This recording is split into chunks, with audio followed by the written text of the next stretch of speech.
Good morning and welcome to October 27th. It's a Tuesday. The Arctic air certainly resulting in some really cold temperatures this morning. We'll take a look at that at the moment, but we actually have a pretty quiet stretch of weather coming for really the entire interior west here for a little bit. We're going to have some stormy weather down in Arizona, New Mexico, into far southern Colorado and southwest Kansas, but moderating temperatures will be the rule for the rest of the week. Not a huge jump up in temperatures. There's a lot of snow on the ground that's going to take a while to melt, and some of it won't melt away completely. That's going to impact temperatures, but overall temperatures will moderate. We have a front coming in Friday night and Saturday, but I don't think it's going to be much of a system for a lot of the area. Might have a little bit of snow shower activity in Montana and northern Wyoming and western South Dakota with the front, but nothing that's going to amount to much. Most of next week, we do not see any major storm systems. We see a couple of fronts, but nothing that really stands out as being a significant weather maker. We do expect, as we get a little further into November, it gets busy again, right around November 8th through the 12th. I'm kind of circling those date ranges there as probably the next wave of really cold, snowy weather again. Until then, however, we don't have a lot going on. Here are some temperatures this morning. You want to look at these red numbers. What we're showing here is 26 below. That shows 25 below in Laramie this morning early, but it hit 26 below before temperatures reversed.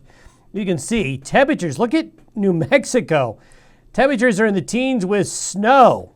In many areas of central and eastern New Mexico, look at this. Eastern Arizona, areas there in the 20s. Some really cold temperatures down around Flagstaff, northeastern Arizona.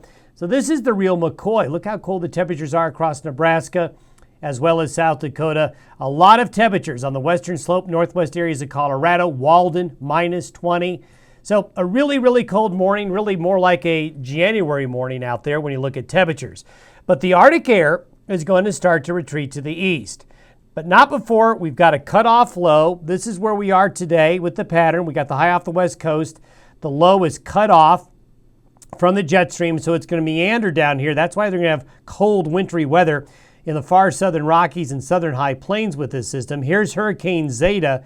It's going to move really fast, getting drawn up ahead of this low coming on in. Hopefully the speed of it will negate any significant rain and damage, but it's still going to be a problem for this area here in the coming days. The Arctic air is more bottled up here and is pushed south into the area here, but it's going to be moving away from the east slopes of the Rockies. This is by tomorrow, and as we get further on, that low moves away. This is the precipitation over the next 3 days with the system, and you can see the wet weather over New Mexico, Texas, Kansas, Oklahoma, and then the rain from the hurricane coming up through here. But the rest of the central and northern Rockies, all the way back to the west coast here into the plain states, well, there's just really not a lot going on here for the next few days. This is what the snow looks like. Pretty far south, snow getting into Old Mexico with this system, so quite the Arctic wave. As we get into Friday and the weekend, for Halloween weekend, pardon the bad pun, but it's not looking that scary. There is a front. This is for Friday afternoon. That's going to swing through Friday night and Saturday and head through this way, but it doesn't have a lot of good push of cold air behind it. So it's going to make the start of the weekend a little cooler, a little breezy. We're going to see a little bit of snow shower activity up here with the front, but I think that's as far south as it's going to go.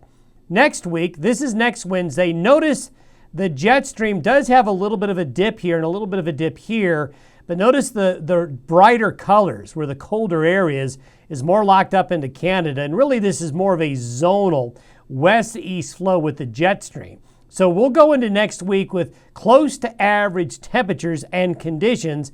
These little waves coming through that you see here may produce a little bit of mountain snow shower activity, but anything on the plains will be minimal. Thanks for listening and watching to the Day Weather Podcast. Have yourself a good Tuesday. We'll update you tomorrow.